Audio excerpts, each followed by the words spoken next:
Good morning everyone. Now आज की class में हम लोग बहुत इंपॉर्टेंट टॉपिक पे चर्चा करेंगे जो है दहेज प्रथा। स्टूडेंट, दहेज प्रथा को ही इंग्लिश में बोलते हैं डाउरी सिस्टम, है ना। दहेज प्रथा स्टूडेंट्स आज की 21वीं सदी में विकासशील भारत के लिए दहेज प्रथा क्या हो रहा है, एक कोड का काम कर रही है। दहेज प्रथा हमारे देश के लिए एक कलंक है जो कि क्या हो रही है, दिन प्रतिदिन बढ़ती ही जा रही है। ठीक है, एक फोड़े की तरह इतना नासूर हो गया है कि अब जो बहू बेटियों की भी क्या होते जा रही है, जान भी लेने लगा है। क्योंकि आज के डेट में आप देखोगे कि बहुत जो महिलाएं हैं उनके साथ बहुत शोषण किए जा रहे हैं इस दहेज प्रथा के कारण। दहेज प्रथा किसी आतंकवाद से कम नहीं है। दहेज प्रथा का चंगुल हर जगह व्याप्त है। इसके जड़ें इतनी मजबूत हो गई है कि चाहे वो अमीर हो चाहे वो गरीब, हर वर्ग के लोग इसे जकड़ रखा है ना। दहेज प्रथा इतना ज़्यादा लालच हो गया है लोगों को। दहेज प्रथा के खिलाफ भारत सरकार ने कई कानून भी बनाए हैं, लेकिन उन कानून का हमारी रूढ़िवादी सोच वाले लोगों पर कोई असर नहीं होता है। वह दहेज लेना एक अभिमान का विषय मानते हैं। जिसको जितना ज़्यादा दहेज मिलता है वह उतना ही गर्व करता है और पूरे गांव में इसका ढिंडोरा पीटता है, जबकि दहेज गर्व का नहीं, शर्म का विषय है ना। स्टूडेंट, आइए हम जानते हैं कि दहेज प्रथा होता क्या है। देखो, दहेज प्रथा इसमें इंग्लिश में लिखा हो स्टूडेंट्स, मैं आपको हिंदी में इसको बता दे रही हूँ। दहेज प्रथा क्या होता है, जब वर पक्ष की ओर से वधु पक्ष विवाह करने के लिए किसी भी प्रकार की रुपया, गाड़ी, सामान, अन्य विलासिता की वस्तुएं मांगना दहेज प्रथा के अंतर्गत आता है। मतलब क्या होता है, जब लड़का की शादी होती है तब क्या करते हैं, जो लड़का पक्ष वाले होते हैं वो लड़की पक्ष वाले से विवाह करने के पहले क्या करते हैं, डिमांड करते हैं कि हमको क्या चाहिए, रुपया चाहिए, गाड़ी चाहिए, ये सामान चाहिए, या और भी, और या जो भी विलासिताएं उनकी है वो सब चीज़ की मांग करते हैं। तब उन लोग बोलते हैं जब ये सब हमें दोगे तब हम क्या करेंगे, आपकी बेटी से शादी करेंगे। तो इसी को बोलते हैं स्टूडेंट दहेज प्रथा। दहेज लेना और दहेज देना दोनों भारतीय कानून के तहत अपराध की श्रेणी में आता है ना। पुरुष प्रधान देश होने के कारण हमारे देश में महिलाओं का क्या होता है, शोषण किए जाते हैं। उसी शोषण का दहेज प्रथा का एक रूप है ना। इसके बाद दहेज लेना लोगों में गर्व का विषय बन चुका है। वह सोचते हैं कि अगर हम ना दहेज नहीं लिया तो समाज में हमारी क्या हो जाएगी, इज्जत नहीं रह जाएगी। इसलिए लड़के वाले लड़कियों से जितनी ज़्यादा हो सके उतनी दहेज की मांग करते हैं। वो सोचते हैं कि अगर हमारे घर में दहेज कम आएगा तो हमारी नाक कट जाएगी। तो इसलिए इन लोग क्या करते हैं, ज़्यादा से ज़्यादा दहेज का डिमांड करते हैं। पूरी जो पुराने हमारे रीति रिवाज को ढाल देख लेकर इसे एक विवाह का रिवाज बना दिया गया है, जिसे भारत के हर वर्ग में अच्छी तरीक़ा से अपना लिया है ना। अब देखोगे इसके खिलाफ ना तो कोई बोलना चाहता है ना ही कोई सुनना चाहता है, क्योंकि इसमें सब अपना अपना स्वार्थ देखते हैं। दहेज प्रथा नहीं लोगों की सोच को इतना खोखर कर दिया है कि अगर उनको दहेज नहीं मिलता है तो वो शादी करने से भी इनकार कर देते हैं। कई बार देखोगे स्टूडेंट्स की जब बारात आती है और उनको जो जितना डिमांड करते हैं उतना डिमांड में दहेज नहीं मिलता तो वो क्या करते हैं, बारात वापस लेके चले जाते हैं और शादी नहीं करते हैं, है ना। और अगर कुछ लोग शादी कर भी लेते हैं तो फिर क्या होते हैं, दहेज के लिए दुल्हन पर क्या करने लग जाते हैं, अत्याचार करने लगते हैं। उनके साथ शोषण करते हैं, जिसके कारण उनके माँ बाप इतने मजबूर हो जाते हैं, दहेज देने के लिए वो तैयार हो जाते हैं। दहेज लेने का ये वर्तमान में नए आयाम भी बना दिए गए हैं, जिसके अनुसार दूल्हे की आय जितनी अधिक होगी उतना ही दहेज मिलेगा, है ना। दहेज प्रथा मध्यम वर्गीय लोगों के लिए आजकल बहुत प्रचलित हो गए। कैसे करते हैं, मतलब कि देखते हैं कि जिससे शादी हो रही है जो लड़का है वो क्या करता है, अगर कोई बड़ा पोस्ट में है, बड़ा जॉब में है तो उसको उसके अकॉर्डिंग दहेज दिया जाएगा। अगर छोटे पोस्ट में है तो उसके जगह छोटे आपको कम दहेज दिया जाएगा, है ना। तो इन लोग नाप तोल करते हैं। तो जो डाउरी है आज के हमारे इंडिया में एक बहुत बड़ा, आप देखोगे सामाजिक समस्याएं बढ़ गई है। इसमें आप डेली न्यूज़पेपर, टीवी देखोगे कि इस दहेज के कारण ही आज के डेट में महिलाओं को मार दिया जाता है ना। तो ये क्या कर रहा है, जो जो डाउरी है वो लोगों की जो शादीशुदा लाइफ है उसको क्या कर रहा है, पूरा स्पॉइल कर दे रहा है, सारी खुशियाँ स्पॉइल कर दे रहा है ना। अब देखेंगे दहेज प्रथा की उत्पत्ति कहाँ से हुई। दहेज प्रथा जो पुराने ज़माने में क्या होता था, लड़की वालों की तरफ से लड़के वालों को उपहार स्वरूप कुछ वस्तुएं दी जाती थी, जैसे कि घोड़ा है, बकरी है आदि। इससे क्या होता था, लेकिन फिर जैसे जैसे भारत में प्रगति की को होते गई तो लोगों के सोचने विचारने की मानसिकता क्या होती गई, बदलती गई। लड़कों वालों को जो वस्तुएं उपहार स्वरूप मिलती थी, अब वे लड़की वालों पर उपहार देने के लिए विशेष मांग करने लगे। पहले उनको अपने तरफ से लड़की वाले अपने तरफ से लड़के को देते थे, लेकिन आज के डेट में क्या करने लगे हैं, डिमांड करने लगे हैं लड़के वाले कि हमको ये भी चाहिए वो भी चाहिए, है ना। जब से लड़के वालों की तरफ से यह विशेष मांग होने लगी है, तब से दहेज प्रथा की उत्पत्ति होने लगी है। पहले मांग नहीं करते थे, पहले माँ बाप जो होते थे, लड़की के माँ बाप, वो खुशी से अपनी इच्छा अनुसार लड़की को क्या करते थे, दहेज देते थे। लेकिन आज के डेट में क्या होने लगा है, ये सिस्टम चेंज हो गया है और आज के डेट में मांग करने लगे हैं।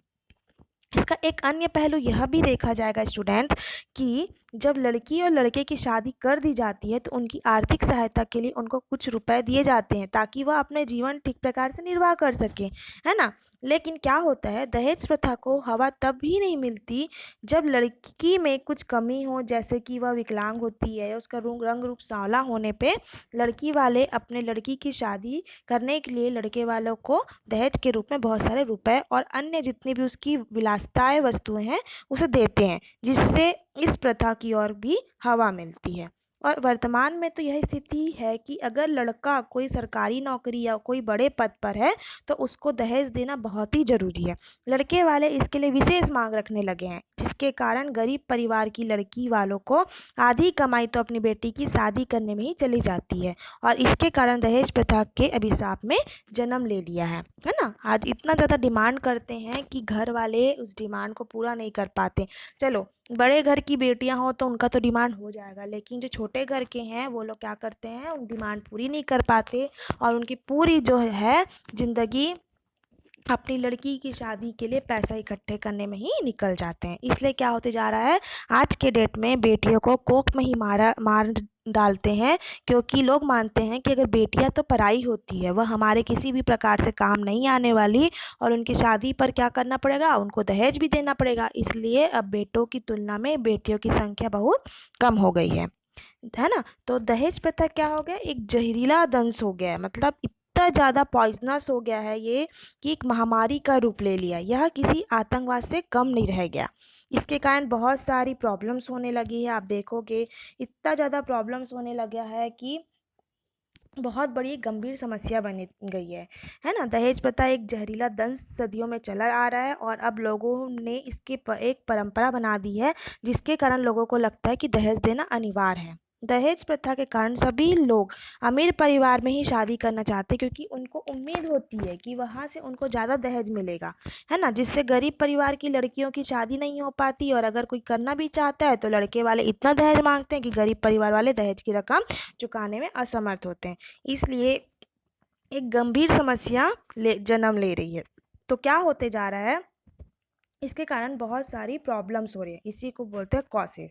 तो इसका प्रॉब्लम ये है कि दहेज प्रथा का कारण क्या है। सबसे पहले सबसे बड़ा प्रॉब्लम ये है कि पुराने रीति रिवाज। दहेज प्रथा जो है आज के डेट में बोलते हैं कि लोग बोलते हैं कि दहेज लेने के लिए तो अब पुराने रीति रिवाज का सहारा लेते हैं और लड़की वालों से कहते हैं कि यह तो पुरानी परंपरा है, आपको दहेज देना ही पड़ेगा।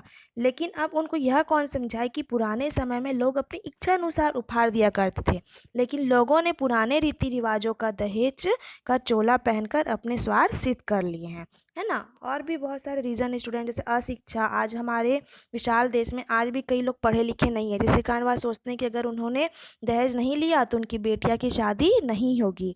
उन्हें कहा जाता है कि दहेज देना उनका कर्तव्य है ना। तो ये सब बहुत सारे रीज़न है। उसके बाद जैसे सांवला रंग होता है या और कोई प्रॉब्लम, कोई हैंडीकैप होता है, कोई और कुछ, तो इससे कारण क्या करते हैं, दहेज देने के लिए बहुत ज़्यादा वो हो जाता है। उसके बाद और होता है कि बेरोजगारी। बेरोजगारी भी दहेज प्रथा का एक मुख्य कारण है, क्योंकि जब बेरोजगारी युवकों को की शादी के लिए प्रस्ताव आता है तो वह कहते हैं कि हमें अपना व्यवसाय शुरू करना है, तो आप हमें कुछ धन की सहायता कर दो, जिससे हम अपना विवाह के पश्चात अपना जीवन सुखपूर्वक निर्वाह कर सकें। तो ये सारे रीज़न हैं। उसके बाद देखो स्टूडेंट, इसका क्या क्या दुष्परिणाम है। दुष्परिणाम ये है स्टूडेंट्स कि वर्तमान में आप देख ही रहे होंगे कि दहेज प्रथा के कारण महिलाओं का कितना शोषण हो रहा है, उनको कितना प्रताड़ित किया जा रहा है। आइए देखते हैं कि कैसे इनको प्रताड़ित किया जा रहा है। आज की डेट में क्या क्या करते हैं, है ना। अगर आप दहेज लेते या देते हैं या फिर इसका समर्थन करते हैं तो आप भी कानून की नज़रों में क्या है, गुनाहगार है। तो आप भी इसको बढ़ाने में सहयोग ना कर रहे हैं, इसलिए जब भी आप ऐसा होते हुए देखते हो तो इसके विरुद्ध अपने क्या करो, पुलिस को इसकी सूचना दो। दहेज प्रथा के बहुत सारे दुष्परिणाम हैं इसका आप देखते हैं। जैसे कि क्या होता है, सबसे पहला कि लड़कियों के साथ शोषण की होते हैं, है ना। क्या दहेज प्रथा के कारण आए दिन लड़कियों का शोषण हो रहा है, क्योंकि जब लड़के वालों की शादी में पर्याप्त धन नहीं मिलता तो वे लड़की से कहते हैं कि अपने घर वालों से और अधिक धन की मांग करे। अगर वह ऐसा नहीं करती तो उन्हें उन्हें मानसिक तरीक़ा से या शारीरिक तरीक़े से क्या करते हैं, टॉर्चर करते हैं, प्रताड़ना करते हैं। कभी कभी इतना प्रताड़ना करते हैं कि लड़कियां आत्महत्या तक कर लेती है ना। कभी कभी लड़कियों के साथ भेदभाव करते हैं। दहेज प्रथा के कारण लड़कियों का उन्हीं के परिवार में भेदभाव किया जाता है, क्योंकि लोग मानते हैं कि लड़कियां तो पराई घर की होती है, ना तो पढ़ाते हैं, ना तो लिखाते हैं, ना ही किसी प्रकार की कार्य करने की आज़ादी देते हैं, है ना। उसके इसी कारण क्या हो रहा है स्टूडेंट्स, हमारा जो लिंग अनुपात है वो भी क्या होते जा रहा है। आप देखोगे बहुत ज़्यादा लड़कियों को मार दिया जाता है कोख में। इसके कारण हमारा लिंग अनुपात बहुत बिगड़ गया है, लड़के की संख्या ज़्यादा हो गई है और लड़कियों की कम, है ना। तो ये सब रीज़न है स्टूडेंट्स, तो आपको ये सब देखना है। उसके बाद देखेंगे कि कॉन्क्लूजन, क्या कॉन्क्लूजन निकलता है, क्या आपको कैसे करना चाहिए। अगर आप देख रहे हैं दहेज प्रथा को हम कैसे रोक सकते हैं, तो दहेज प्रथा को रोकने के लिए सबसे बड़ा रीज़न है, देखो दहेज प्रथा को रोकना कोई बड़ा कार्य नहीं है, क्योंकि अगर दहेज प्रथा के दो मुख्य किरदार जैसे लड़का और लड़की ही इसका विरोध करने लगेंगे तो इसकी कमर वहीं टूट जाएगी। जैसे पहला, अगर आप लड़की हैं तो किसी भी ऐसे परिवार में शादी ना करें जो कि दहेज की मांग करते हैं, या फिर आपको ज़रा सा भी ऐसा लगे कि यह परिवार आपके लिए सही नहीं है तो तुरंत शादी के लिए मना कर दें। और अगर आप लड़का हैं तो अपने घर वालों से साफ कह दे कि मैं शादी तभी करूँगा जब आप अपनी लड़की वालों से दहेज नहीं लेंगे, है ना। लेकिन हमें पता है कि दहेज प्रथा को ख़त्म करना इतना आसान नहीं है, क्योंकि किसी न किसी के मन में तो खोट आ ही जाती है ना। और लड़की को उसके घर वाले किसी भी बात का दबाव देकर शादी के लिए मना लेते हैं और लड़के वाले लड़के को इतना गुमराह कर देते हैं कि वह दहेज लेने के लिए तैयार हो जाता है। इसलिए हमें दहेज प्रथा को रोकने के लिए ये सब करना चाहिए। तो क्या कर सकते हैं कि दहेज प्रथा को रोकने के लिए हमें दहेज प्रथा के खिलाफ कानून बनाना चाहिए, है ना। हमें सरकार से निवेदन करना चाहिए कि वह दहेज प्रथा के खिलाफ सख्त से सख्त कानून बनाकर इस प्रथा को रोकने का प्रयास करे। वर्तमान में कुछ ऐसे कानून भी आ गए हैं जो दहेज प्रथा को रोकने के लिए बनाए गए हैं, है ना। लड़कियों को शिक्षित बनाकर लड़कियों को शिक्षित बनाइए, है ना। उन्होंने लड़कियों को जितना पढ़ाना है उतना पढ़ाइए, उन्हें शिक्षित कीजिए। और बाहर अगर वो जॉब करना चाहती है तो उन्हें जॉब करने भी दे, ताकि वो अपने पैर पे खड़े हो। लड़कियों को लड़कों से कम नहीं सोचे, है ना। लड़का लड़कियों में भेदभाव ना करे, है ना। उनको बंद कमरे में ना रखे, उनको बाहर उनको उतना ही प्यार दे जितना आप लड़कों को देते हैं। तो ये सब रीज़न है स्टूडेंट्स। आप दहेज प्रथा के खिलाफ एक सामाजिक जागरूकता फैलाए कि दहेज ना लो, ना दहेज देना है ना। तो उसके बाद दहेज प्रथा के जो भी अगर दहेज प्रथा आप देखोगे कि दहेज के कारण अगर कहीं भी शोषण हो रहा है किसी महिलाएं के साथ, तो आप उसका विरोध करिए, पुलिस में कंप्लेन करिए, तभी ये सब आप कर सकते हैं। ओके स्टूडेंट, तो आपको दहेज प्रथा भी जो है स्टूडेंट्स आज के हंसते खेलते परिवार को उजाड़ दिया गया है। इसके कारण कई बहू बेटियों की ज़िंदगी खराब हो गई है। दहेज प्रथा के कारण हमारे समाज के लोगों की सोच आज इतनी गिर गई है कि वो दहेज लेने के लिए किसी भी हद तक जा सकते हैं। और इसका उदाहरण आप आए दिन वाले समाचार के अखबारों में देख सकते हैं, जैसे कैसे लोग होते हैं जो दहेज के लिए अपनी बहुओं की हत्या कर देते हैं, या फिर इनको इतना शोषण करते हैं कि वो खुद मजबूर होकर आत्महत्या करने के लिए तैयार हो जाते हैं। इसलिए स्टूडेंट आइए आज हम सब मिलकर प्रण ले कि दहेज प्रथा नामक इस महामारी को जड़ से जड़ उखाड़ कर फेंक देंगे, ना तो किसी को नहीं लेने देंगे, ना ही दहेज लेंगे। ओके, आई होप आपको बहुत समझ आया होगा। Thank you for watching my video.